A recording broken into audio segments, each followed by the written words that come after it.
इस लेक्चर में हमने कंप्लीट देखना है रिलेशंस को आप कैसे इंप्लीमेंट करते हैं, किस तरह से बनाते हैं। रिलेशन मैंने आपको पहले भी बताया कि ये थ्योरेटिकल होते हैं, इसका कोई सिंटैक्स नहीं होता। थ्योरेटिकली आप जो स्ट्रक्चर बिल्ड करते हैं अपनी एप्लीकेशन के लिए वही आपके रिलेशंस कहलाते हैं। उनको आसान बनाने के लिए, समझने के लिए इनको बनाया गया है, अदरवाइज इसका कोई कंसेप्ट नहीं है, टोटली थ्योरेटिकल है। मेन जो रिलेशंस है हमारे पास हैं वो है one to one, one to many, many to one और मैनी टू मैनी। मेनली तीन ही है, वन टू मैनी और मैनी टू वन सिर्फ कॉन्टेक्स्ट का फर्क है, उसके अलावा उसमें कोई फर्क नहीं है।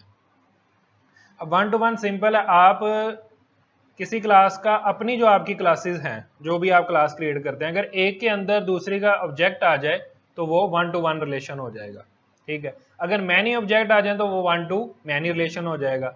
अब इसमें एक और कंसेप्ट ये आ जाता है कि वो दोनों तरफ हो तो वो एसोसिएशन होती है, दोनों एक दूसरे के साथ एसोसिएट हो जाते हैं। दोनों तरफ होने से क्या मतलब है, अगर वन टू वन की बात करें तो अगर क्लास ए और बी दो क्लासेज हैं तो क्लास ए में बी का रेफरेंस हो, बी का ऑब्जेक्ट हो, और बी में ए का रेफरेंस हो, तो ये दोनों तरफ हो गया, तो ये एसोसिएशन है।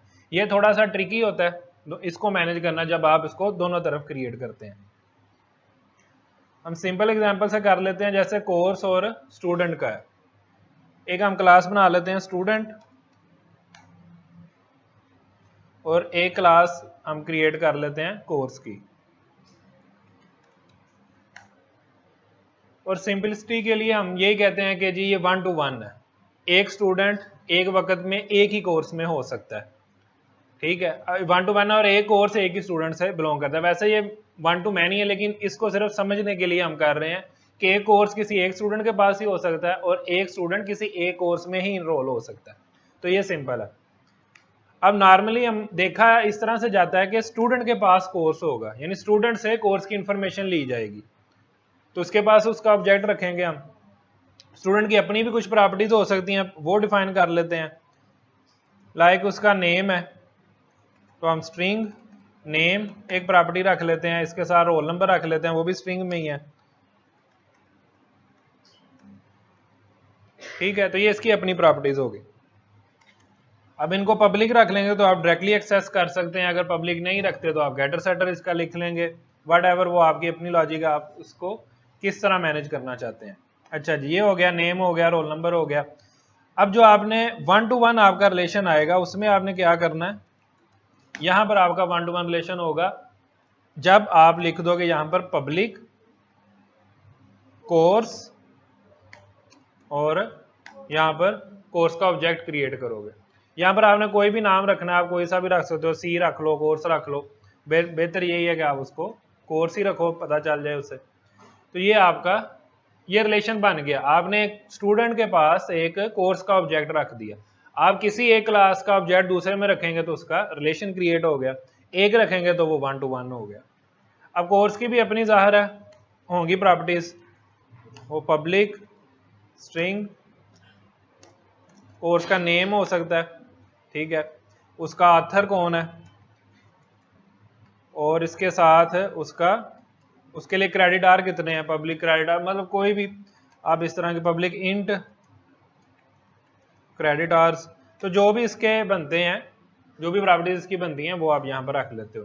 तो ये वन टू वन रिलेशन बन गया, स्टूडेंट के पास कोर्स का ऑब्जेक्ट आ गया, लेकिन ये एसोसिएशन नहीं है क्योंकि हमने यहाँ पर कोर्स को नहीं पता स्टूडेंट कौन है, क्योंकि हमने यहाँ पर ऑब्जेक्ट नहीं रखा।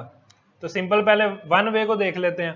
तो ये हो गया, अब आपको क्या करना होगा, स्टूडेंट को कोर्स असाइन करना है, जाहिर है, तो आपके पास कोर्स का भी ऑब्जेक्ट होगा और स्टूडेंट का भी ऑब्जेक्ट होगा। तो आप कोर्स का एक ऑब्जेक्ट बनाएंगे,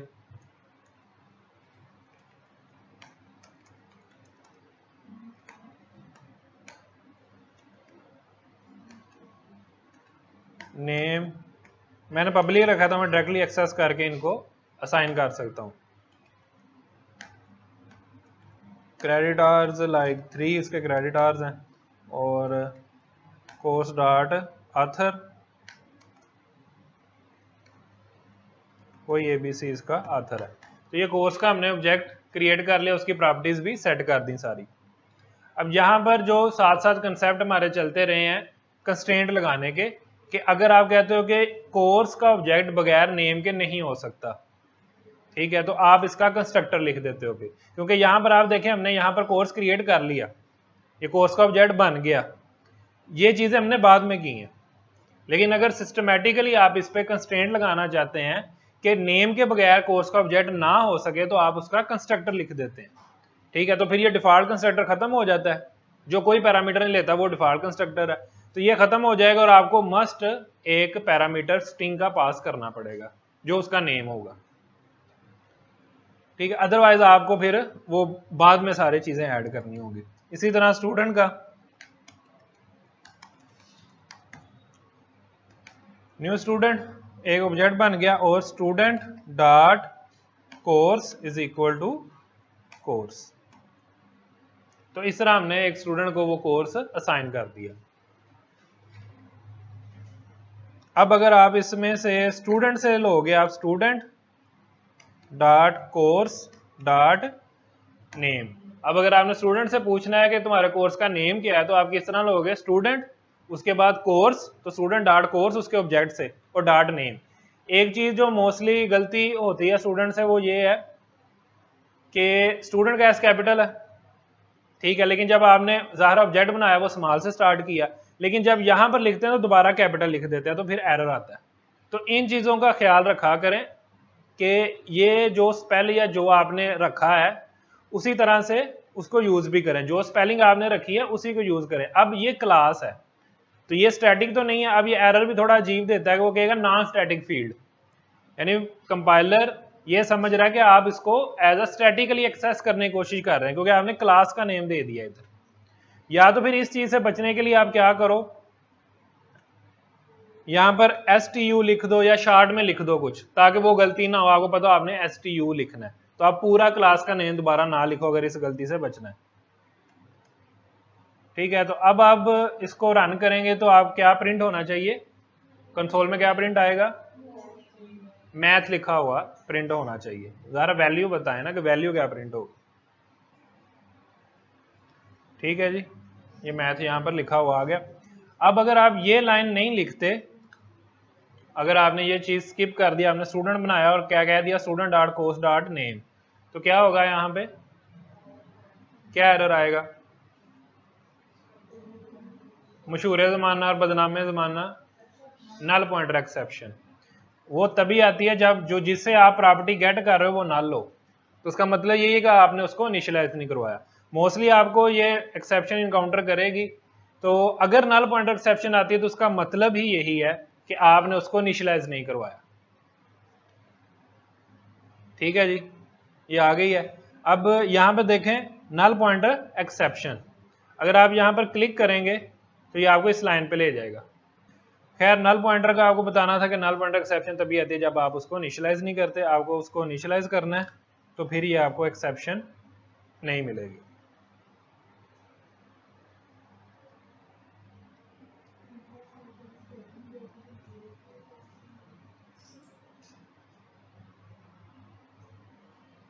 ठीक है जी, ये क्लियर हो गया।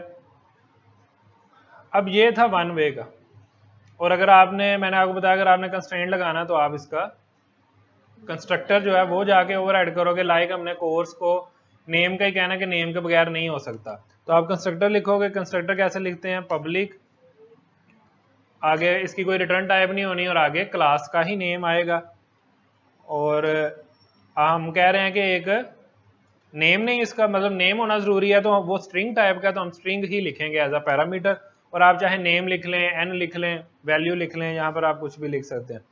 और यहाँ पर हम करेंगे this dot name is equal to name. This keyword है ये रेफर करने के लिए कि दिस के थ्रू हम आगे जो भी लिखेंगे वो रेफर करेगा क्लास के वेरिएबल्स को। ठीक है, अगर आप ये नहीं लिखेंगे तो वो फिर प्रायोरिटी लोकल वेरिएबल की होती है, तो वो लोकल वेरिएबल कंसिडर कर लेगा नेम को, क्योंकि ये भी नेम है और ये भी नेम है।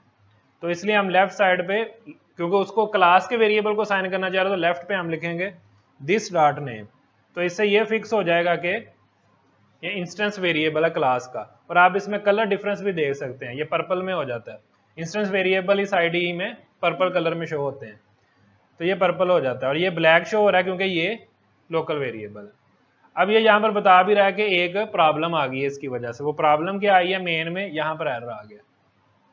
ठीक है, अब ये जो है आपको जो इसका नेम है वो must as a parameter pass कराना पड़ेगा जब आप इसको क्रिएट करोगे, अदरवाइज आप इसका ऑब्जेक्ट क्रिएट नहीं कर सकते। ठीक है, अभी भी रिजल्ट सेम ही होगा, जो आउटपुट आएगी वो मैथ ही लिखा हुआ आएगा, क्योंकि आप कंस्ट्रक्टर से इनिशियलाइज करवा लो, डायरेक्ट करवा लो, सेटर से करवा लो, एक ही बात है।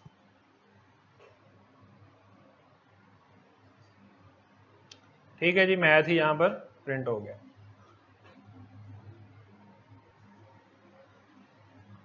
ये थी वन वे। अगर इसको आपने एसोसिएशन में करना है तो आपको कोर्स के अंदर स्टूडेंट का ऑब्जेक्ट रखना होगा।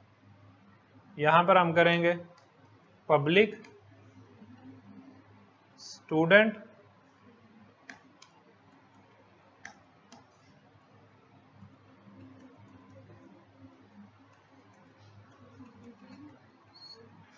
ठीक है, तो इससे आप एसोसिएशन हो जाएगी क्योंकि हमने दोनों तरफ रख दिया। अब कोर्स से आप स्टूडेंट ले सकते हो कि इस कोर्स का स्टूडेंट कौन है, और स्टूडेंट से आप कोर्स ले सकते हो। तो जब दोनों तरफ हो जाए तो ये एसोसिएशन होती है। और अब आप यहां पर कोर्स डॉट स्टूडेंट कर सकते हो। अब इसमें जो आपको नजर आ रहा होगा प्रॉब्लम क्या है, आप दोनों में से किसी एक को पहले क्रिएट करना होगा, फिर दूसरा क्रिएट होगा, तो फिर एक दूसरे को असाइन किए जाएंगे। अभी आप कोर्स क्रिएट करेंगे तो स्टूडेंट नहीं इसको दे सकते क्योंकि स्टूडेंट अभी क्रिएट नहीं हुआ। इसके बाद आप इसको स्टूडेंट दे सकते हो। ठीक है, इसको आपने स्टूडेंट को कोर्स दे दिया और आप कोर्स को कहोगे dot student is equal to student. ठीक है, और यहां पर चले हम स्टूडेंट की भी कोई वैल्यू नेम वगैरह इनिशियलाइज कर देते हैं। ठीक है, तो ये स्टूडेंट आपने इनिशियलाइज करके कोर्स को दे दिया यहां पर। ठीक है, और कोर्स को स्टूडेंट के कोर्स को कोर्स दे दिया और कोर्स को स्टूडेंट दे दिया। अब ये काम आपको खुद से अलग अलग करना है और चांसेस यही है कि उनमें से कोई ना कोई मिस हो जाएगा। एक आप दे दो और दूसरा ना दिया जाए, एक चीज। दूसरी चीज ये भी मसला हो सकता है कि इस स्टूडेंट को आपने ये वाला कोर्स दिया, ठीक है, लेकिन कोर्स को आप स्टूडेंट कोई और दे दो, तो फिर एसोसिएशन नहीं होती, फिर आपका रिलेशन नहीं बनता। ठीक है, जिस स्टूडेंट को जोन सा आपने कोर्स दिया है उस कोर्स को वही स्टूडेंट मिलना चाहिए। अगर आप यहां पर एक और ऑब्जेक्ट बना देते हो, लाइक स्टूडेंट 1 कह देते हैं इसको हम, ठीक है, और आप यहां पर क्या करते हो कोर्स डॉट स्टूडेंट 1, तो ये एरर तो नहीं है, स्टूडेंट भी स्टूडेंट का ही ऑब्जेक्ट है, स्टूडेंट 1 भी स्टूडेंट का ही ऑब्जेक्ट है, इंस्टेंस है उसका, तो ये एरर नहीं है। लेकिन ये आपका रिलेशन नहीं है। रिलेशन क्यों नहीं है कि जिस स्टूडेंट को आपने जोन सा कोर्स दिया है उसको उस कोर्स को स्टूडेंट कोई और दे दिया, तो यही गलती, और मोस्टली ये गलती होती है कि आप कोई और उसको ऑब्जेक्ट दे देते हो। अब इससे बचने के लिए बेस्ट वे ये है कि आप जब ये असाइन करो ना तो आप उसको सेटर के थ्रू करो और ये लॉजिक उसमें लिखो, जिस कोर्स को जो स्टूडेंट मिलेगा उसी स्टूडेंट को वो कोर्स मिलना चाहिए। ठीक है, ये 2 वे फिर ही हो सकती है। तो उसके लिए बेस्ट वे क्या है कि आप स्टूडेंट में जाके या कोर्स में जाके या दोनों में, वो डिपेंड करता है आपको रिक्वायरमेंट दोनों तरफ है या एक तरफ है। अभी हम स्टूडेंट को देख लेते हैं। हम स्टूडेंट में जाके क्या करेंगे, public wide set student sorry set course, student में है ना हम, तो यहां पर कोर्स आएगा, सेट कोर्स। तो हम कोर्स को सेट कर रहे हैं तो हमें एक कोर्स का ऑब्जेक्ट पास करना है और इसको हम प्राइवेट कर देंगे, कोई डायरेक्टली ना इसको सेट कर सके। इसको प्राइवेट कर लेना सेट कोर्स, और ये सेट और इसी तरह से काम करेगा। आप this dot course is equal to course. ठीक है जी, यहां तक सिर्फ इतना ही फर्क हुआ है कि इसको जब आपने कोर्स देना है तो डॉट सेट कोर्स, अब इस तरह से आपने देना है इसको। सेटर से हमने किया डायरेक्ट एक्सेस उसकी खत्म कर दी, बस अभी तक इतना फर्क है और कोई चेंज नहीं आया। अब जो मैजिक पार्ट है वो ये है कि ये जब आप सेट करवा रहे हो तो आपने इसको कोर्स का ऑब्जेक्ट भेजा और कहा कि इस स्टूडेंट का ये कोर्स है, तो यहीं पर आप क्या करोगे, course dot student is equal to this.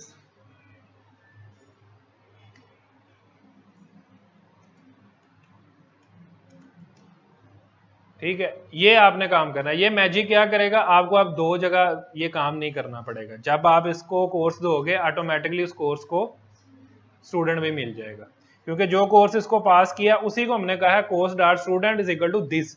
This यानी ये वाले पॉइंटर उसको मिल जाएगा। तो दिस इस काम भी आता है जब आपने किसी को रेफरेंस पास करना हो उसका। तो अब आपको फिर ये करने की जरूरत नहीं है। ठीक है, और ये क्योंकि प्राइवेट कर दिया तो इसको हमें गेटर भी लिखना पड़ेगा कोर्स गेट करने के लिए। तो वो आप आर्ट इंसर्ट से भी कर सकते हैं, गेटर और कोर्स का गेटर, और यहाँ पे हम कोर्स की बजाय लिखेंगे गेट कोर्स। ठीक है जी, क्लियर हो गया। हमने क्या काम किया है कि उसको सेटर से किया है। सेटर नॉर्मली जैसे आप लिखते हो उसी तरह से लिखना है, लेकिन सिर्फ एक काम करना है कि जब आप एसोसिएशन कर रहे हो तो आप यहाँ पर इस तरह से दिस सेट करवा दो उसका। तो अब आपको एक मेथड कॉल करना है, दोनों तरफ असाइन हो जाएगा, इनिशियलाइज हो जाएगा और उसको मिल जाएगा। और फिर ये गलती भी नहीं होगी कि आपने कोई डिफरेंट स्टूडेंट कोर्स को दे दिया।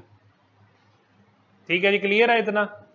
ये 1 to 1 में 1 to many में दोनों जगह पे आप इसी तरह से कर सकते हो।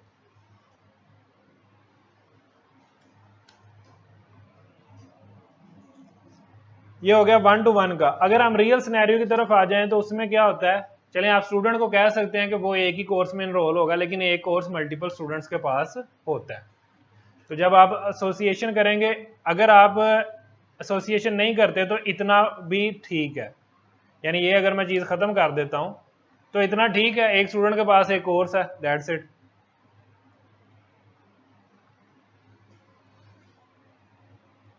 लेकिन अगर आप इसको एसोसिएशन में लाना चाहते हैं और 1 to many रिलेशन इसको देना है तो आप हमें क्या करना होगा,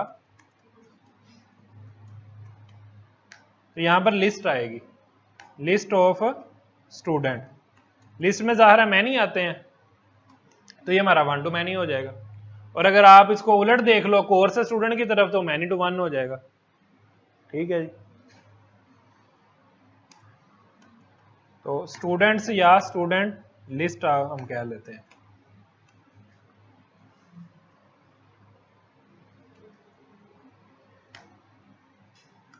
ये हो गया। अब क्योंकि ये 1 to many है तो हम सिंपल इसको असाइन तो नहीं कर सकते जैसे हमने यहां पर किया था कि स्टूडेंट को दिस दे दिया था। अब हम क्या करेंगे, यहां पर course dot student list dot add और इसी तरह से दिस दे देंगे, क्योंकि जब मैनी हो गया तो आपके पास लिस्ट का मेथड होता है ऐड करने का, तो आप वो कॉल करेंगे। आप डायरेक्ट एक सिंगल तो असाइन नहीं ना कर सकते, या आप ऐसे कर सकते हैं या आप हेल्पर मेथड लिख सकते हैं। हेल्पर मेथड में क्या होगा, आपको इसको डायरेक्ट एक्सेस करने की जरूरत नहीं है।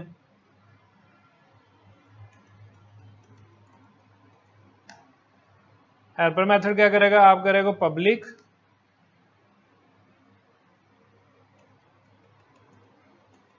वाइड ऐड स्टूडेंट, और स्टूडेंट ऐड करना तो ज़ाहिर है स्टूडेंट का ऑब्जेक्ट पास करना होगा। स्टूडेंट स्टूडेंट तो student list dot add student.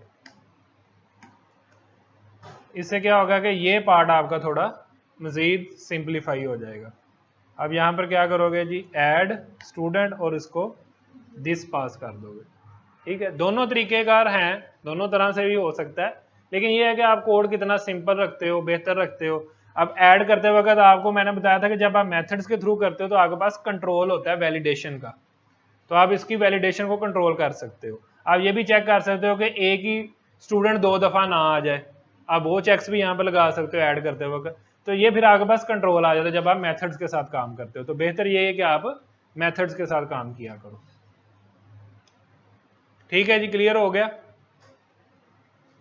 1 to 1 हो गया, 1 to many हो गया, किस तरह से आपने करना है। अब मैनी टू मैनी में फाइनल सिनेरियो कि एक स्टूडेंट के पास मल्टीपल कोर्स होंगे। और उसमें आपने क्या करना है, सिंपल यहाँ पे एक कोर्स की बजाय लिस्ट ऑफ कोर्स कर देना है, और सेम उसी तरह हेल्पर मेथड के थ्रू आप कर सकते हो। यहाँ पर भी ऐड कोर्स का हेल्पर मेथड बना लोगे और उसके साथ आप अपना ये काम कर लोगे। क्लियर है? चले अब आपने इसकी प्रैक्टिस करनी है और लास्ट वाला जो मैनी टू मैनी कोर्स वाला है ना, वो इंप्लीमेंट करना है।